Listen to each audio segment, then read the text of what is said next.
क्या देश की सबसे बड़ी मेडिकल परीक्षा नीट एक टूटे फूटे सिस्टम के भरोसे ही चलती रहेगी, जब लाखों स्टूडेंट्स अपनी भावनाएं, पैसे और बरसों की मेहनत एक एग्जाम में झोंक देते हैं, तो सिस्टम के बार बार फेल होने पर जवाबदेही क्यों तय नहीं होती?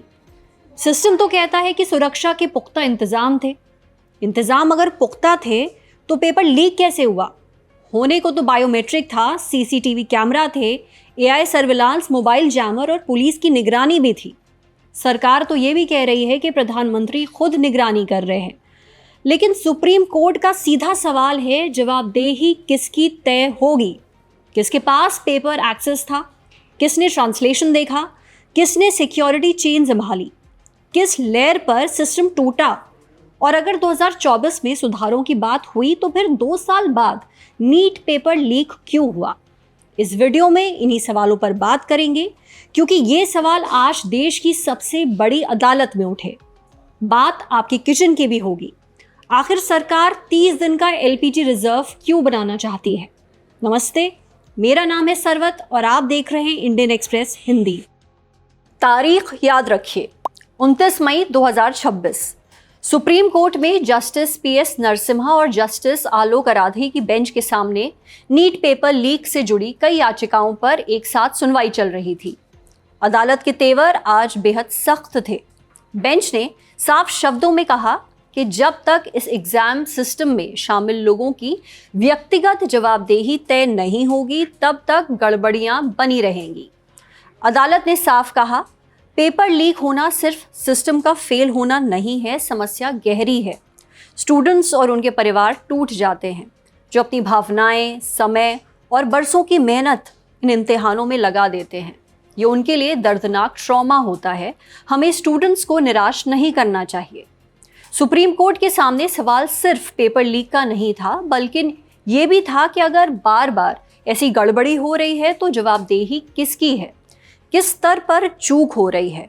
और क्या नेशनल टेस्टिंग एजेंसी यानी एनटीए के मौजूदा सिस्टम पर भरोसा किया जा सकता है? अदालत बोली कि इस सिस्टम की सबसे बड़ी समस्या एड हॉकिज्म है, यानी काम अस्थायी तौर पर चलता है। नियम बनते हैं लेकिन हर बार नए लोगों के आने से लागू नहीं रह पाते। इस वजह से सिस्टम कमजोर हो जाता है। इसलिए सवाल व्यक्ति की क्षमता का नहीं, संस्था की क्षमता का है। अगर सुधार करना होगा तो साफ जवाबदेही तय करनी होगी, यानी पता करना होगा कि किस व्यक्ति पर क्या जिम्मेदारी थी। सिर्फ ये कह देने से काम नहीं चलेगा कि किसी ना किसी की तो जिम्मेदारी तय करनी पड़ेगी। कोर्ट का ये रुख देखते हुए केंद्र सरकार की तरफ से पेश हुए सॉलिसिटर जनरल तुषार मेहता बोले, सरकार स्टूडेंट्स की चिंता को गंभीरता से ले रही है, प्रधानमंत्री खुद निगरानी कर रहे हैं। लेकिन अदालत ने कहा, हमें हल्की फुल्की सफाई नहीं चाहिए, एक कायदे का प्लान चाहिए, यानी एनटीए को कैसे बदला जाए, एग्जाम सिस्टम कैसे मजबूत हो और भविष्य में ऐसा दोबारा ना हो, इसके लिए क्या कदम उठाए जाएं। कोर्ट ने यूपीएससी एग्जाम सिस्टम से सलाह लेने की बात कही। ये भी कहा कि इस संबंध में जो एफिडेविट दाखिल हो वो स्वास्थ्य मंत्रालय की तरफ से नहीं, बल्कि मानव संसाधन विकास या फिर शिक्षा मंत्रालय की तरफ से दाखिल हो, क्योंकि मामला सिर्फ मेडिकल परीक्षा का नहीं है, राष्ट्रीय स्तर पर इम्तिहानों के पूरे सिस्टम से जुड़ा है। अब बात उस एक्सक्लूसिव जानकारी की जो हमारी रिपोर्टर विदिशा कुंटमल्ला की कॉपी से सामने आई है। सुप्रीम कोर्ट की सुनवाई से ठीक पहले एनटीए ने कोर्ट में एक बहुत ही अहम एफिडेविट दायर किया। एनटीए ने माना है कि पेपर लीक के पीछे इंसानी दखल एक बहुत बड़ी वजह थी, इसलिए वो एग्जाम की सिक्योरिटी और टेक्नोलॉजी में बड़े बदलाव करने जा रहा है। सबसे अहम बदलाव ट्रांसलेशन से जुड़ा है। एनटीए का कहना है कि आगे से क्वेश्चन पेपर के ट्रांसलेशन में इंसानी दखल कम किया जाएगा और इसके लिए कम से कम 85% ट्रांसलेशन एआई टूल्स के जरिए होगा। ये बात इसलिए अहम है क्योंकि सीबीआई जांच से पता चला है कि गिरफ्तार सब्जेक्ट एक्सपर्ट ने पेपर सेट करने के साथ साथ उसके हिस्सों का अनुवाद भी किया था, यानी एक व्यक्ति को पेपर के एक बड़े हिस्से का एक्सेस मिल गया था। ये पेपर एक्सपर्ट है मनीषा गुरुनाथ मंधारे और पीवी कुलकर्णी। मंधारे पुणे के मॉडर्न कॉलेज ऑफ आर्ट्स में बायोलॉजी की प्रोफेसर हैं और कुलकर्णी लातूर के दयानंद जूनियर कॉलेज के रिटायर्ड केमिस्ट्री प्रोफेसर। सीबीआई का आरोप है कि मनीषा मंधारे ने पुणे की ब्रिटिशियन मनीषा वाघमारे और कुलकर्णी के साथ मिलकर साजिश रची। हालांकि सवाल बना हुआ है, क्या एआई से ट्रांसलेशन कराने भर से पेपर लीक होना रुक जाएगा? इस ट्रांसलेशन को भी तो चेक करना पड़ेगा। अंतिम जवाबदेही किसकी होगी, इसके बारे में एनटीए ने कुछ नहीं कहा है। इस पर सुप्रीम कोर्ट बार बार जवाबदेही तय करने की बात कर रहा है। अनुवाद से इतर एनटीए ने अपने एफिडेविट में रैंडमाइजेशन एंड रोटेशन पॉलिसी को भी मजबूत करने की बात कही है, यानी पेपर सेटर्स, मॉडरेटर्स, वेटर्स, यानी वो लोग जो पेपर का आखिरी चेक करते हैं कि कहीं कोई गलत जानकारी तो नहीं जा रही, ट्रांसलेटर्स और प्रूफ रीडर्स के सिलेक्शन में रोटेशन होगा। एक ही व्यक्ति या छोटे से ग्रुप को बार बार संवेदनशील जिम्मेदारियां नहीं दी जाएंगी। ज़्यादा सावधानी के साथ उनका बैकग्राउंड वेरिफिकेशन भी होगा। पेपर सेटिंग से लेकर पेपर डिलीवरी तक की पूरी चेन को सिक्योर किया जाएगा। लेकिन ये तो आगे की बात है।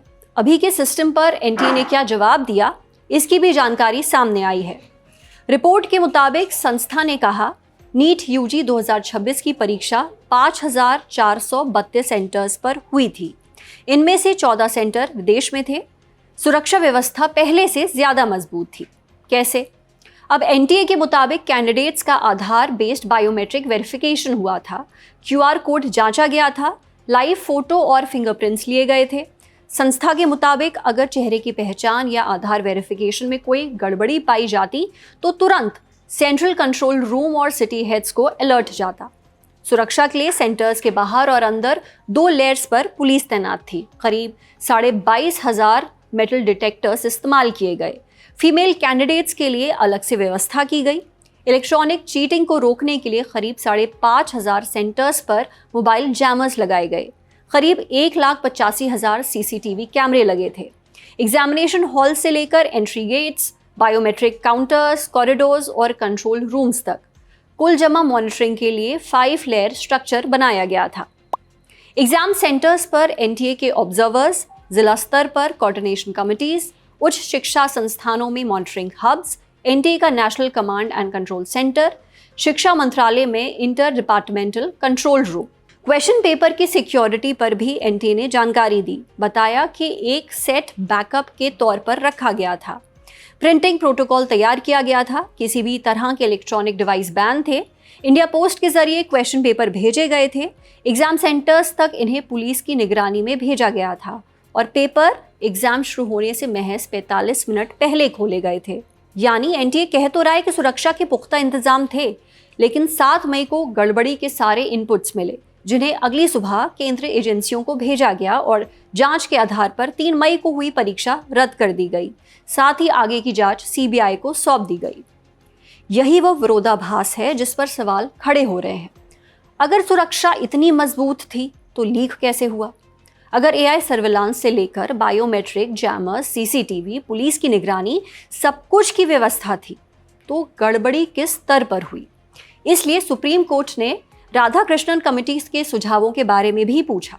दरअसल 2024 की नीट कंट्रोवर्सी के बाद इसरो के पूर्व अध्यक्ष राधाकृष्णन के नेतृत्व में एक कमेटी बनी थी। भविष्य में ऐसा ना हो इसके लिए कमेटी ने 101 सुझाव दिए थे। सुप्रीम कोर्ट ने पूछा कि क्या ये सुझाव लागू हुए या नहीं। जवाब मिला कि करीब 60 सुझाव लागू हो गए हैं और 2025 की परीक्षा ठीक तरीके से हुई थी। फिर सुप्रीम कोर्ट ने पूछा, अगर 2026 का पेपर लीक हुआ तो क्या इस कमेटी के सुझावों में कमी थी या फिर मॉनिटरिंग ही ढंग से नहीं हुई? ये सवाल बड़ा है, क्योंकि एक तरफ एनटीए कह रहा है कि सुधार वाले सुझाव लागू हुए और दूसरी तरफ फिर से पेपर लीक। इधर सॉलिसिटर जनरल तुषार मेहता ने कहा है कि 21 जून को जो री एग्जाम होना है उसके लिए अतिरिक्त सुरक्षा उपाय किए गए हैं, लेकिन उनका खुलासा करना ठीक नहीं होगा। वहीं एनटीए की तरफ से एक अहम बात और कही गई है। भविष्य में NEET UG exam pen pencil mode की जगह कंप्यूटर बेस्ड टेस्ट यानी कि सीबीटी मोड में हो सकता है। एक्सपर्ट कमेटी ने भी सीबीटी मोड में ही एग्जाम कराने की बात कही है। एनटीए की तरफ से 1000 सिक्योर टेस्टिंग सेंटर्स बनाने की भी बात कही गई है, जो नामी सरकारी संस्थानों में बनाए जाएंगे। इससे इतर क्लाउड बेस्ड इंफ्रास्ट्रक्चर और ब्लॉकचेन जैसी टेक्नोलॉजी का भी इस्तेमाल करने की बात कही गई है। इनके लिए अंतर्राष्ट्रीय स्तर पर भी मदद ली जाएगी। यानी एनटीए अब खुद को सिर्फ एक एग्जाम एजेंसी नहीं बल्कि हाई सिक्योरिटी इंस्टीट्यूशन में बदलने की बात कर रहा है। लेकिन देश की सबसे बड़ी अदालत का संकेत साफ है, टेक्नोलॉजी ज़रूरी है, AI ज़रूरी हो सकता है, CBT ज़रूरी हो सकता है, सिक्योर सेंटर्स भी ज़रूरी हो सकते हैं, लेकिन सबसे ज़रूरी है जवाबदेही। और जब तक ये साफ नहीं होगा, समस्या दूर नहीं होगी। सुप्रीम कोर्ट की बात हो रही है तो एक और खबर आपको बता देते हैं। देश की सबसे बड़ी अदालत ने कहा है कि मुकदमों की सुनवाई पूरी होने के बाद 3 महीने के अंदर अंतिम फैसला सुनाना अनिवार्य होगा। ये निर्देश देश के सभी हाई कोर्ट्स के लिए है। हाई कोर्ट से ये भी कहा गया है कि आपको जमानत के आदेशों को उसी दिन वेबसाइट पर भी अपलोड करना होगा। दरअसल सीजेआई सूर्यकांत और जस्टिस जयमाला बागची की बेंच झारखंड हाईकोर्ट के मामले की सुनवाई कर रही थी, जहां हत्या के मामले में उम्र कैद काट रहे 4 दोषियों की अपील पर सुनवाई साल 2022 में पूरी हो गई थी, लेकिन फैसला पूरे 3 साल बाद सुनाया गया। न्याय मिलने में हुई इस देरी को सुप्रीम कोर्ट ने संस्थान के स्तर पर एक गंभीर समस्या माना। कहा, यह संविधान के अनुच्छेद 21 का सीधा उल्लंघन है। ये कहकर 4 गाइडलाइंस जारी की हैं। किसी भी मामले में बहस पूरी होने के बाद हाईकोर्ट को 3 महीने के अंदर अपना लिखित फैसला देना होगा। जमानत और सजा के सस्पेंशन से जुड़े मामलों में आदेश उसी दिन सुनाया और अपलोड किया जाएगा। अगर आदेश सुरक्षित रखा जाता है तो उसे अगले ही दिन सुनाकर वेबसाइट पर डालना होगा। जमानत मिलने पर उसका आदेश तुरंत जेल अधिकारियों को भेजा जाएगा ताकि कैदी की रिहाई उसी दिन या अगले दिन सुनिश्चित की जा सके। सभी फैसलों को 24 घंटे के अंदर हाईकोर्ट की आधिकारिक वेबसाइट पर अपलोड करना अनिवार्य होगा। सुप्रीम कोर्ट ने इस आदेश का सख्ती से पालन करने के लिए एक ऑटोमेटेड ट्रैकिंग सिस्टम लागू करने की बात कही है। हर महीने के अंत में पेंडिंग पड़े रिजर्व फैसलों की एक ऑटोमेटिक लिस्ट जनरेट कर हाईकोर्ट के चीफ जस्टिस के सामने रखी जाएगी। अगर 3 महीने बाद भी फैसला नहीं आता है तो रजिस्ट्रार जनरल मामले को चीफ जस्टिस के पास भेजेंगे, जो संबंधित जज को 2 सप्ताह के अंदर इसकी सूचना देंगे। इसके बावजूद अगर फैसला लंबित रहता है तो उस केस को मौजूदा बेंच से वापस लेकर एक नई बेंच को सौंप दिया जाएगा, जहां मामले की नए सिरे से सुनवाई होगी। जानकारों के मुताबिक ये फैसला देश की हायर जुडिशरी में जवाबदेही और पारदर्शिता तय करने की दिशा में एक बड़ा प्रशासनिक सुधार है, जिससे न्यायिक प्रक्रिया में तेजी आएगी। बाकी अदालतों पर मामलों के बोझ को देखते हुए ये आदेश लागू कैसे होंगे, ये देखना दिलचस्प होगा। इस खबर में इतना ही। अब चलते हैं अगली खबर पर, जिसका संबंध सीधे आपके किचन से है। मिडिल ईस्ट क्राइसिस के मद्देनजर मोदी सरकार एलपीजी सप्लाई पर एक बड़ा सुरक्षा कवच तैयार करना चाहती है। इसके लिए इंडियन ऑयल, भारत पेट्रोलियम और हिंदुस्तान पेट्रोलियम जैसी सरकारी तेल कंपनियों से कहा गया है कि वो 30 दिन का रिजर्व बनाएं, और ये रिजर्व उनके रोजमर्रा के स्टॉक से अलग होगा। पेट्रोलियम मंत्रालय की जॉइंट सेक्रेटरी सुजाता शर्मा ने कहा, सरकार स्ट्रेटेजिक रिजर्व पर काम कर रही है। सुजाता शर्मा के मुताबिक ये प्रपोजल अभी शुरुआती स्टेज में है, कोई टाइमलाइन तय नहीं है, और ये रिजर्व अंडरग्राउंड बनेंगे या ओवरग्राउंड ये भी तय नहीं है। तेल कंपनियां अपनी लागत और दूसरे पहलुओं को देखकर प्लान बनाएंगी। ये कदम इसलिए अहम माना जा रहा है क्योंकि भारत के पास कच्चे तेल के लिए तो स्ट्रेटेजिक रिजर्व की व्यवस्था है, लेकिन एलपीजी और एलएनजी के लिए नहीं है। अब एलपीजी तो भारत के 33 करोड़ से ज़्यादा घरों में इस्तेमाल होती है, यानी इसकी सप्लाई में किसी भी तरह की रुकावट सीधे आम आदमी के किचन को चोट पहुंचाएगी। स्ट्रेट ऑफ हॉर्मुज में जो कुछ चल रहा है उसकी वजह से ऐसी आशंकाएं तो बनी ही हुई हैं। आशंकाएं इसलिए क्योंकि भारत अपनी ज़रूरत का 60% एलपीजी आयात करता है और इसका 90% हिस्सा हॉर्मुज स्ट्रेट से ही आता है। कुछ और आंकड़ों की भी बात कर लेते हैं।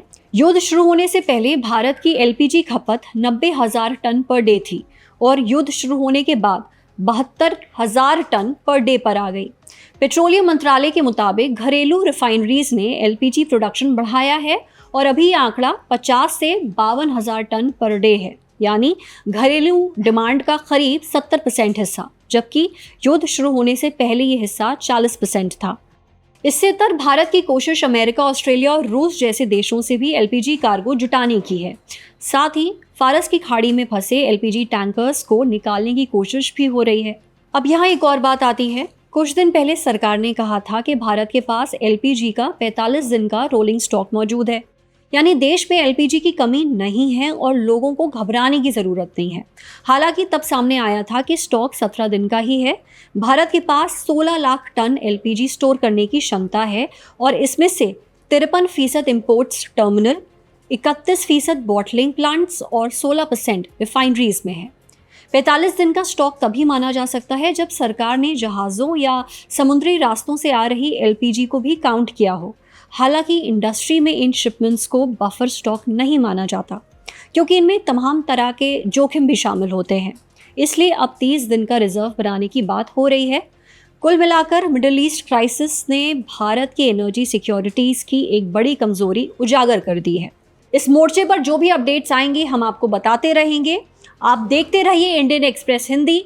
इस वीडियो को शेयर करिए और हमारे चैनल को सब्सक्राइब करिए। शुक्रिया।